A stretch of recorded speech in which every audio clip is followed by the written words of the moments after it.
Hi, welcome back to Red Dice Diaries with Hannah and John. Hello!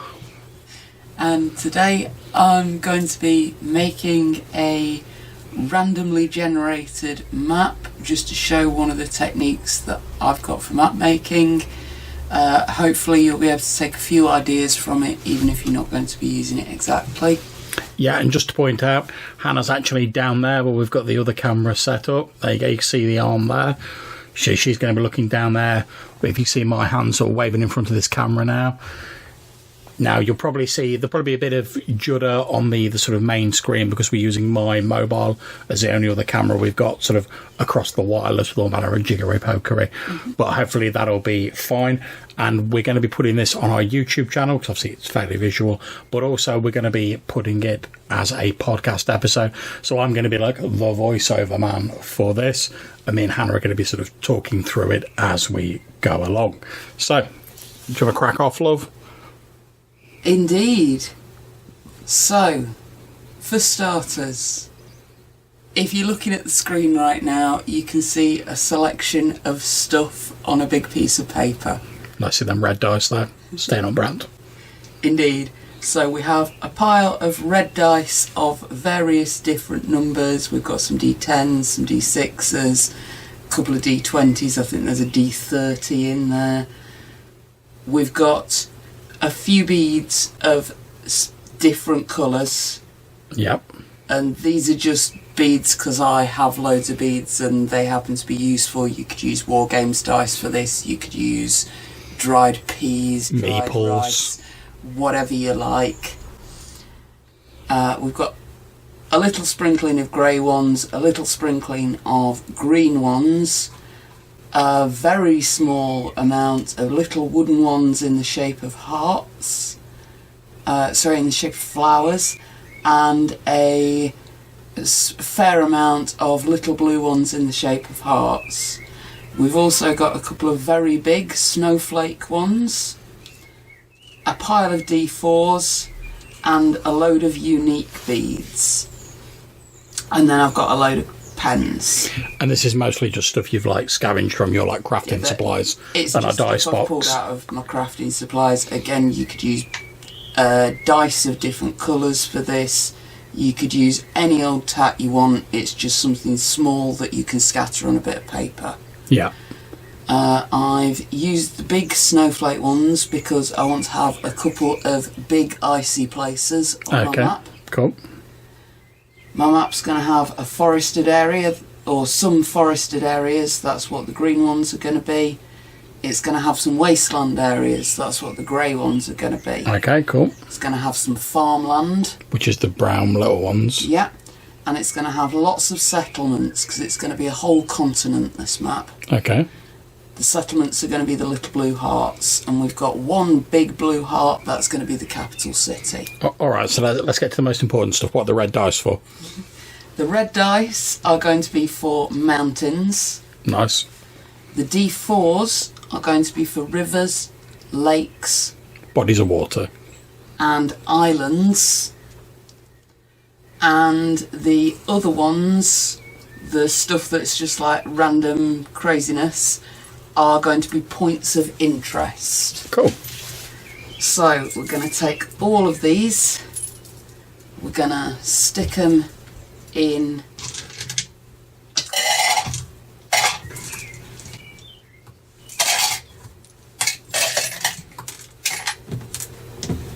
This is a point where I should probably advise you at home to have the dustpan and brush on standby, if you know what I mean, because this is about to get messy up in here. I don't know if you can see on the cropping, but I'm actually doing this on the lid of a really useful box so that I've got a little tray around the edge to catch Yeah, because it's got like a little raised box, hasn't it? Little raised edge on the box.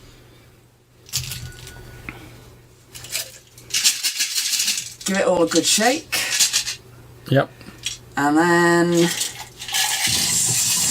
scatter it round on paper.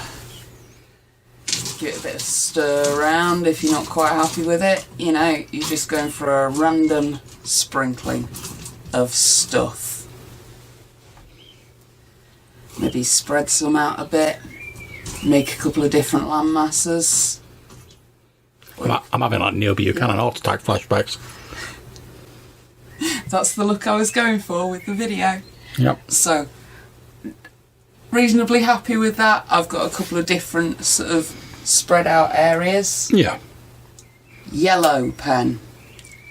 It's yellow because it's the sand, it's the beach, it's the coastline.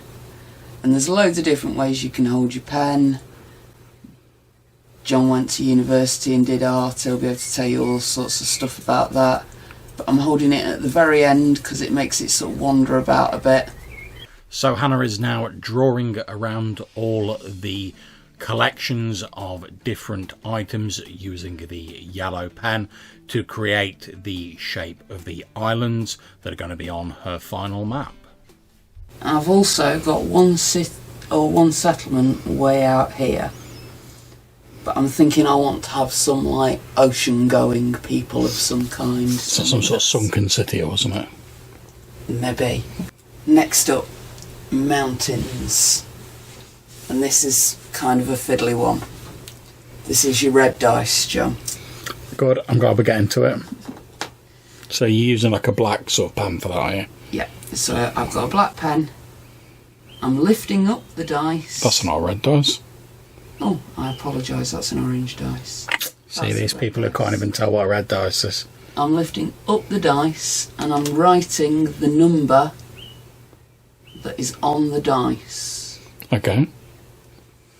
So if you don't mind me asking, what does the number represent? Is it like the height of the mountain? Or? Indeed it is. It's going to be the highest point on the mountain. Okay. Hannah's now repeating this process, lifting up all of the red dice one by one and writing the number shown on the dice underneath using the black pen, which, as she says, represents the highest peak in that particular mountain range. You'll probably see it as well, her bandana getting in the way of the camera there. Unfortunately, this is unavoidable because we've only got a small room here, not like a big studio like those YouTube professionals, so we had to make do with the space we've got. So now you've got all your numbers written down for your mountains. Yep. So what's next then? Next is to mark in the points of interest. So you're not going to like draw around your mountains or anything yet? We'll get there. Okay. So all the different beads I've got so that they're different symbols. And I can do that by copying the symbol okay. The bead is. So you got a little smiley face there for that one. Yeah.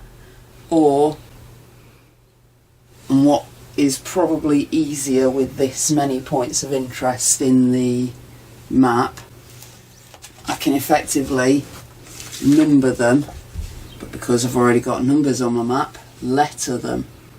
Okay. So that is the first one. So A. Is A. Hannah now makes her way around the map, lifting up all of the individual miscellaneous beads one by one and putting a letter code in their position on the map using the black pen, remembering what bead goes with which code. Obviously you could write this down on a bit of scrap paper or an index card, since as you'll see later on, the type of bead or whatever you're using may help give you some inspiration for what the point of interest actually is. Okay, so you've wrote down letters for your points of interest. So what's next on the agenda? So next item is the rivers, the lakes, okay. and the islands. So D4s. Yep. We're getting a blue pen. Yep. And we're looking at all the ones that are on land, which is all of them at the minute. But we'll probably do another scatter of the D4s again in a bit. Okay. But on a 1, like this one, we're marking a water source on or near each of the points.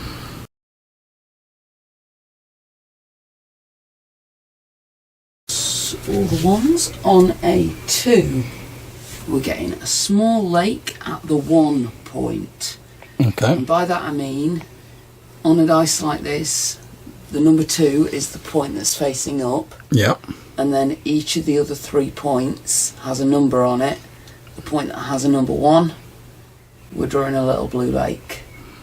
Hannah repeats this process for the other dice showing a 2, drawing a small blue blob representing a lake. Okay. It's looking fairly lake-tastic, that little bit. Uh-huh. That's on a 2 as well. Yeah, so little lake there. And that's also on a 2. Little lake there. Okay. And that one.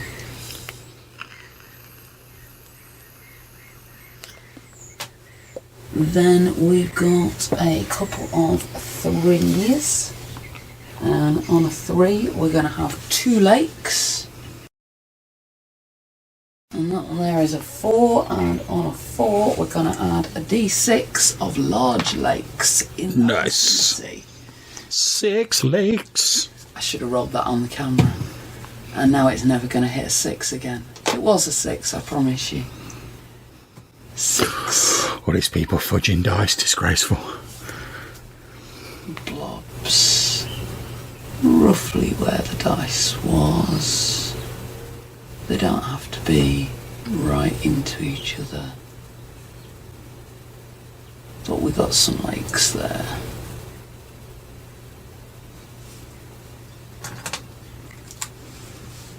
So we will circle back round to that and put the islands on in a bit. Mm-hmm. Sorry, just to butt in, when you say the islands, haven't you already drawn the islands? Well, I have, but it's nice to have some like little coastal islands and points as well, which I do pretty much with the same method. Scatter the d4s on there, and then the ones that land on coastlines, you put a lake on the inside or a water source on the inside and an island on the outside. Okay. We'll get there. But next step is to look at the different types of terrain. So we're having wasteland, which is going to be grey. Yep. And forest, which is going to be green. Okay. And farmland, which is going to be a different shade of green. So I think forest light green, farmland bright green, and wasteland grey. And I'm just going to check that these colours aren't too dark and are different enough from each other.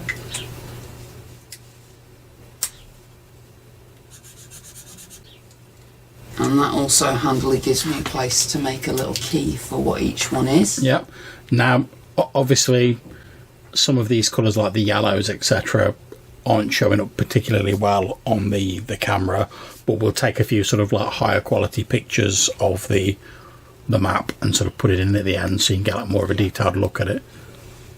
Before she starts colouring in the terrain, Hannah puts small purple X's where the little blue heart beads are, representing the cities or settlements, with a slightly larger X showing where the larger bead or the capital city is located. You can start to see certain things like appearing on the map as you're looking at it now. We've got mountains here with city in between, like a high mountain there, a high mountain there, 2 little towns on either side. Yeah. And then just down the coast into the much colder area, that's where the big city is. How's that happened? It's just a nice way to sort of world build with that. Sort of like gives you like a bit of a start, and then obviously you can fill it in with your own ideas sort of as you're going along. And like you say, it gets you to ask these questions of yourself, like why is the capital city in the colder area? Why are there 2 little towns in like this mountain pass or whatever you decide it is? Hannah then goes round the map, removing the grey beads and shading in the area where it was located in grey to represent wastelands. And what we'll do is Hannah's basically written herself up like a simple sort of list of all of these things that she's talking herself through now. And when we post a link to this up on the blog, we'll put a link to the Excel file that you've created your list in, so you can have a look at afterwards and sort of follow along if you want, or maybe use it as the start of some inspiration for your own. Next, Hannah removes the beads that represented the forest and shades in those areas in a vibrant shade of green. That's all our forested areas. Yep. And then we've got farmland areas. And that's in your sort of slightly lighter shade of green. And then we are left with the icy bits. And those I'm going to draw around with a pen. Okay. Just wriggly line so that we've got a light coloured patch, hello pussycat, around that area. Would you like to help? Are you going to get on the camera? No. You're just going to taunt us. And then I'm going to mark the icy areas with a little snowflake to remind me that that's an icy place.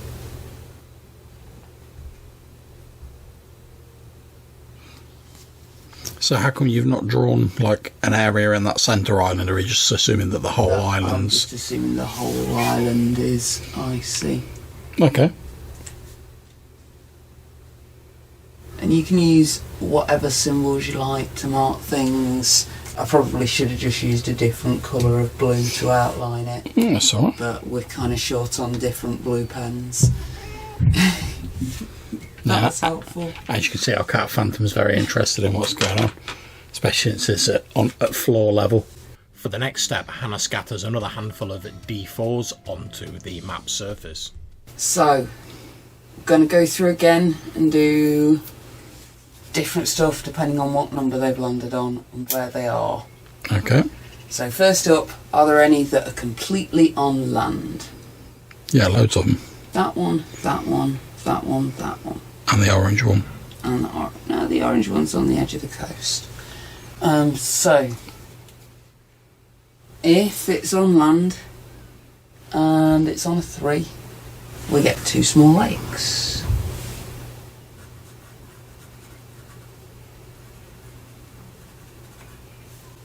If it's on land and it's on a 2, we get 1 lake at the 1 point.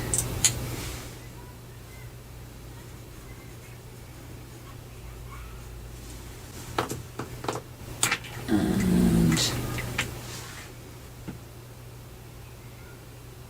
that's all the ones that were on land, isn't it? Yeah.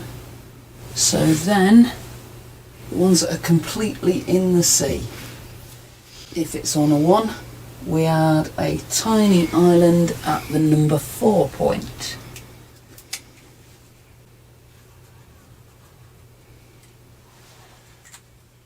If it's on a 3, we add 2 tiny islands near the 2 point. Yeah, I'll say, do you want them in yellow?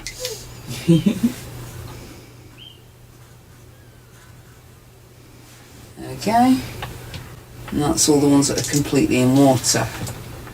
Then, on the coastline, if it's on a 1, we add an island at each point offshore. So, there's only 1 point that's offshore, there's our little island. That's a 1, only 1 point offshore, there's our little island. If it's on a 2, we add a lake on or between the inland points. So that's a 2. There's a lake. That's a 2. There's a lake. There's a lake, because that had 2 of its points on the land side of the paper. If it's on a 3, we're marking a narrow river mouth. And if it's on a 4, we're marking a wide river delta.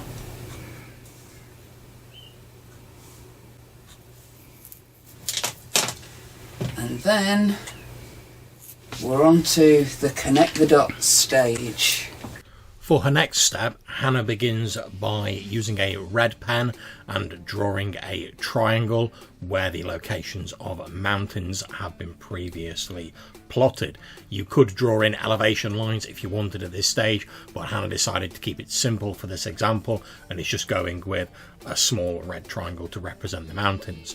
Once that is done, she then draws in a few rough outlines of rivers using the points where water sources and lakes have been plotted as a broad guideline as to where to place them. After that, she's going to put some more detail and thought into the previously established points of interest. If we just do a couple of these. Next, Hannah replaces the point of interest beads, the random assortment that we had earlier, back in their original position, and is going to use the actual appearance of the bead to base the point of interest around. For example, there's a little wine bottle that landed there. Why is that place associated with wine? Got grapes.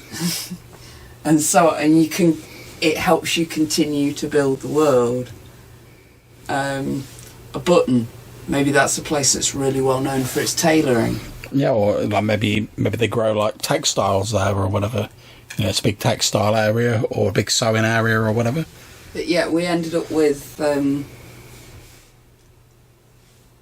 quite a good little scattering, so I'm going to put them back on so we can get a picture. Hopefully. Roughly what they were.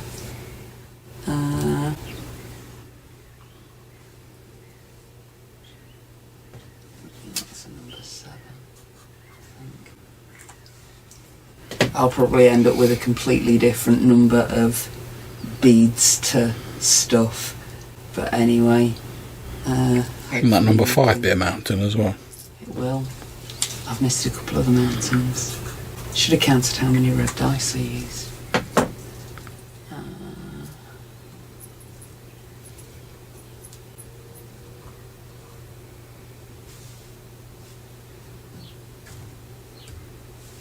Because if I'd been really smart, I wouldn't have let the cat walk across where this stuff was.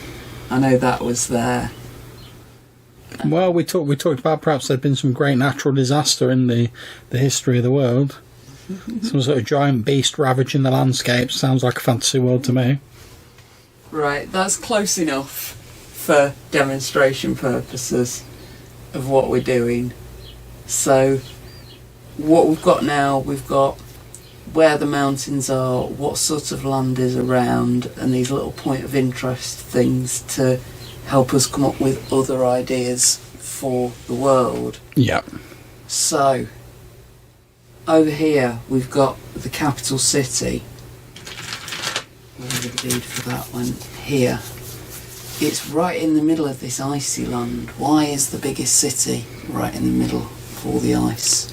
See, if it was me, I was going to say the first reason that springs to mind, and it's obviously not the only one, is like maybe the city's like well ancient and it was there before it was an icy land, and sort of out of tradition they sort of keep it there. Or maybe, I mean, we're assuming that this is like a human-led world. Mm-hmm. What if it's not? What if like the main civilization in this world are like dwarves, and we know dwarves, they love a mountain city, they love a frosty city. Or maybe in this world, perhaps like the sort of icy lands, maybe that's where like the humans originally came from, and they moved south into like the more fertile lands, but they sort of like, again, out of tradition, they sort of like to remember where they came from, they keep the city in the icy lands. See, I would have gone with some sort of geothermal based. Yeah, I mean, they could be like hot springs or something, or as well. Volcano under there. But yeah. There's plenty of options. And like I say, that's what this is all about, giving yourself options and giving yourself ideas.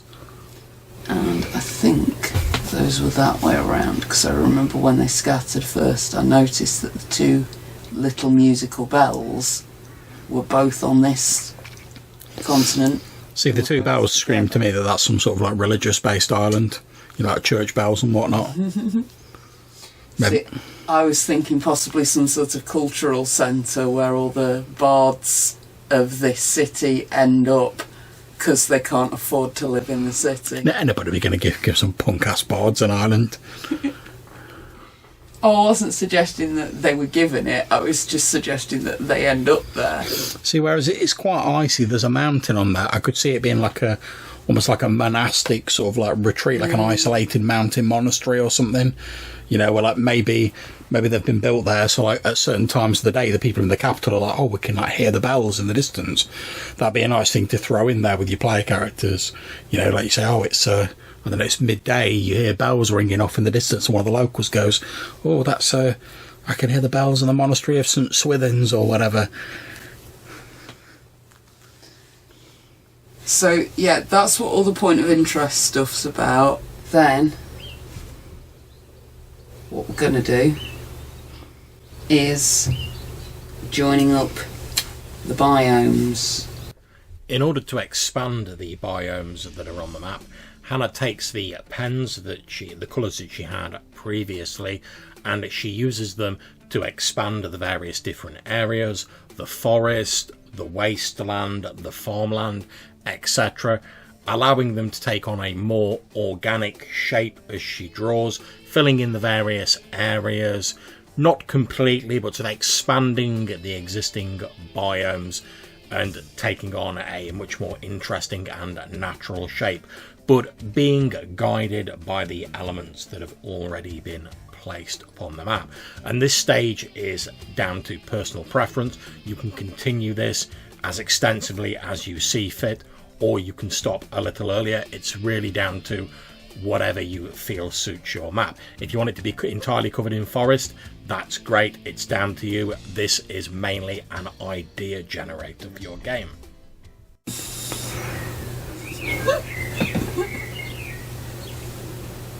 Smooth.